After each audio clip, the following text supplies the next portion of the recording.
السلام علیکم، welcome to my YouTube channel. آج ہم نے جس موضوع پر بات کرنی ہے وہ ہے تاریخ پاکستان 1947 سے 1965۔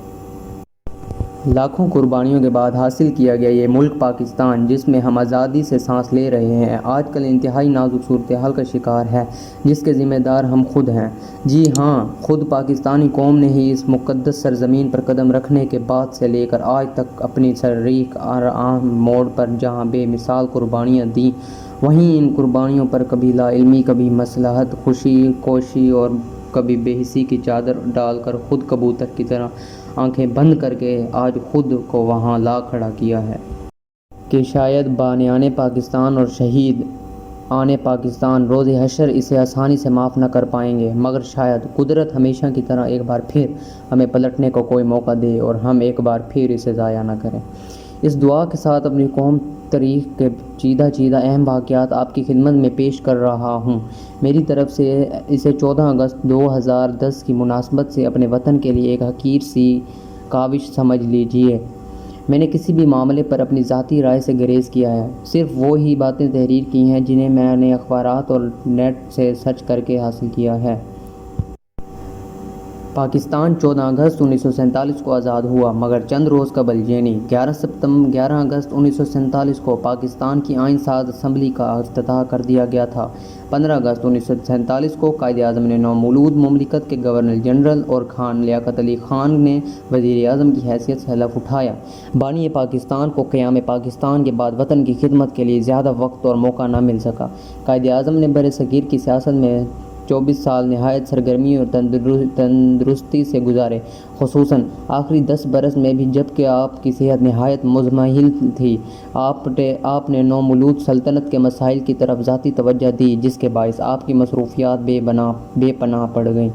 یوں قائد اپنی صحت کی طرف سے تو غافل ہو گئے، لیکن امور مملکت کو چلانے میں کہیں کوتاہی نہیں کی۔ 14 اگست 1947 کو پاکستان کی پہلی سالگرہ پر قائد اعظم نے قوم کے نام یہ پیغام دیا: یاد رکھیے، پاکستان کا قیام ایک ایسی حقیقت ہے کہ جس کی دنیا کی تاریخ میں کوئی مثال نہیں ملتی۔ مجھے اپنے عوام پر پورا اعتماد ہے۔ ہمارے دشمن ببانگ دہل یہ کہتے ہیں کہ پاکستان دیوالیہ ہو جائے گا اور پاکستان کی اقتصادی بدحالی سے ان کے دل کی کلی کھل اٹھے گی، لیکن دشمنوں کی تمنا پوری نہ ہو سکی۔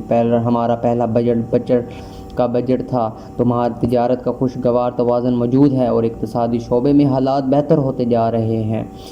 قائد اعظم نے طویل بیماری اور انتھک محنت کے باعث 11 ستمبر 1948 کو وفات پائی۔ قائد اعظم نے اپنے مختصر دور حکومت میں نہ صرف مہاجرین کے مسائل حل کرنے کے لیے اقدامات کیے، بلکہ صوبہ سرحد میں برطانیہ کی فورٹریسی ختم کی اور وزیرستان سے فوجیں ہٹا کر پختونخوا کو احساس دلایا کہ وہ بھی پاکستان کی سیاست کا اہم کردار ہے۔ انہوں نے کراچی کی متنازع حیثیت ختم کرائی، الحاق کرنے والی مختلف ریاستوں بالخصوص کلات کے پاکستان میں انضمام کو یقینی بنایا، مشرقی پنجاب میں فرقہ وارانہ فسادات روکنے کے لیے سفارتی سطح پر اقدامات کیے۔ قائد اعظم کے انتقال کے بعد خواجہ ناظم الدین کو گورنر جنرل مقرر کیا گیا، البتہ ملک کی عنان حکومت وزیر اعظم لیاقت علی خان نے سنبھالی اور پارلیمانی طرز حکومت کا آغاز کیا۔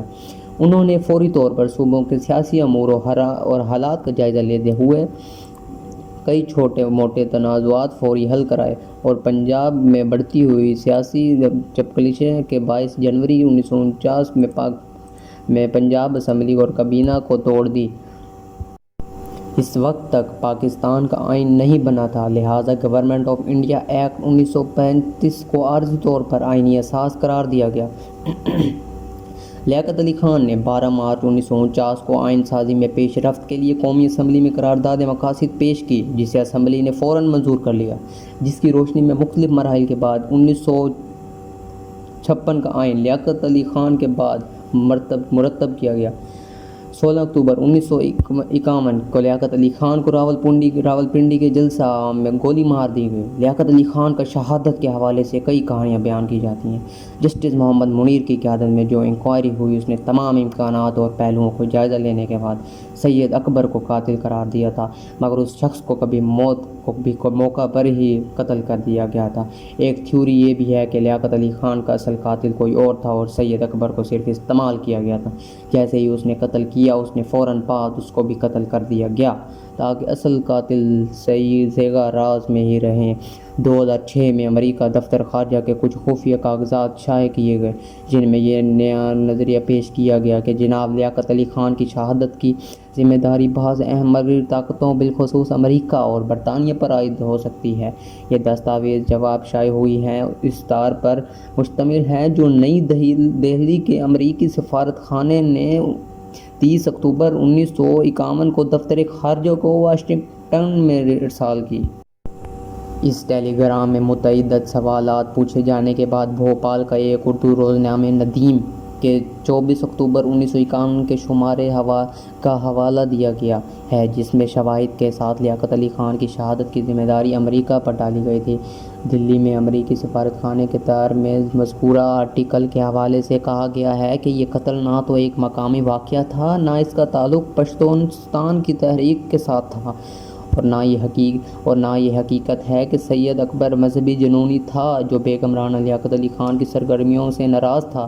مذکورہ تار میں ندیم کے حوالے سے کہا گیا ہے کہ یہ سازش کابل میں پاکستان میں تیار نہیں کی گئی تھی، اور اپنے موقف کی تائید میں اخبار یہ واقعہ بھی بیان کرتا ہے کہ کراچی میں امریکی سفیر کے سیکریٹری نے اپنی ٹیبل ڈائری پر اپنے اصلاحات سے 17 اکتوبر کی چھٹی کا اندراج کیا تھا، حالانکہ اس روز پاکستان یا امریکہ کے جیسے سرکاری چھٹی کا کوئی قرینہ اشارہ موجود نہیں تھا۔ یہ اب تک کی کہانی ہے، اور اس کے بعد آپ کو پارٹ نمبر 2 ملے گا، اور میرا چینل سبسکرائب کریں، اس کا بیل آئیکن دبائیں میری اگلا پارٹ دیکھنے کے لیے۔